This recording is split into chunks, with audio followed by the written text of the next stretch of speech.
বিশ্বনাথ ও ছাতক উপজেলার ৩৭টি প্রাথমিক বিদ্যালয়ের শিক্ষার্থীদের অংশগ্রহণে অনুষ্ঠিত হল হাজী মদরিস আলী ফাউন্ডেশনের চতুর্থ মেধাবৃত্তি পরীক্ষা ২০২৫।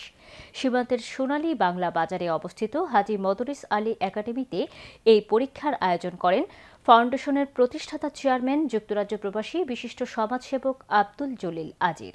বিস্তারিত জানাচ্ছেন আমাদের স্টাফ রিপোর্টার জাহাঙ্গীর আলম খায়ের।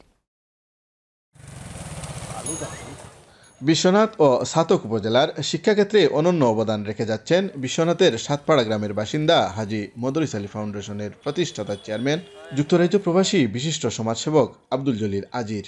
চতুর্থবারের মতো এবারও শিশুদের মেধা বিকাশে তিনি তার ফাউন্ডেশনের পক্ষ থেকে মেধাবৃত্তি পরীক্ষার আয়োজন করেন। দুই উপজেলার সীমান্তবর্তী সোনালী বাংলা বাজারে তার বাবার নামে প্রতিষ্ঠিত হাজী মদরিস আলী একাডেমিতে এই বৃত্তি পরীক্ষা অনুষ্ঠিত হয়। হাজী মদরিস আলী ফাউন্ডেশন বৃত্তি পরীক্ষা আজকে চতুর্থবারের মতো আমরা সমাপ্তি করিয়াছি সম্পূর্ণরূপে। এর জন্য আল্লাহর কাছে কৃতজ্ঞতা জানাই। আমরা সফলভাবে সমাপ্তি করতে পারছি বলে আমরা আন্তরিকভাবে আনন্দিত। আমার সব প্রশ্ন কমন পড়েছে, ইনশাআল্লাহ আমি বৃত্তি পাব।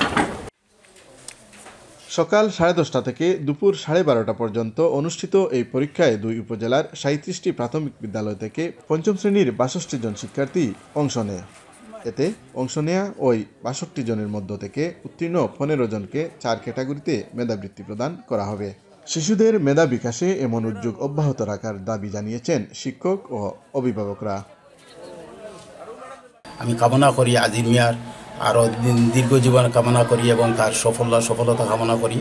আর তার মাধ্যমে যেন এই বৃত্তি পরীক্ষাটা ধারাবাহিক প্রতি বছর চালিয়ে যেতে পারে, এই কামনা আমার। মান্যবর চেয়ারম্যান জনাব আব্দুল জলিল আজির মিয়া সাহেবকে তার অক্লান্ত পরিশ্রম দিক নির্দেশনায় আমরা আজ অবধি 60টি বৃত্তি পরীক্ষা সমাপ্ত করতে পারছি। আশা করছি আমাদের ধারাবাহিকতা আমরা অব্যাহত রাখব। এদিকে পরীক্ষা চলাকালে পরীক্ষার হল পরিদর্শন করেন সুধীজনেরা। এ সময় একাডেমির প্রতিষ্ঠাতা পরিচালক আব্দুর রশিদ, ফাউন্ডেশনের মহাসচিব সাংবাদিক জাহাঙ্গীর আলম খায়ের, বিশ্বনাথ মডেল প্রেস ক্লাবের সাবেক দপ্তর সম্পাদক সাংবাদিক সালেহ আহমদ সাকি, পরীক্ষা নিয়ন্ত্রক সাদ্দাম হোসেন জুনেদ, শিক্ষানুরাগী বিভাংশু গুণ বিবু সহ দুই উপজেলার শিক্ষক ও অভিভাবকরা উপস্থিত ছিলেন। জাহাঙ্গীর আলম খায়ের, চ্যানেল এস নিউজ, সিলেট।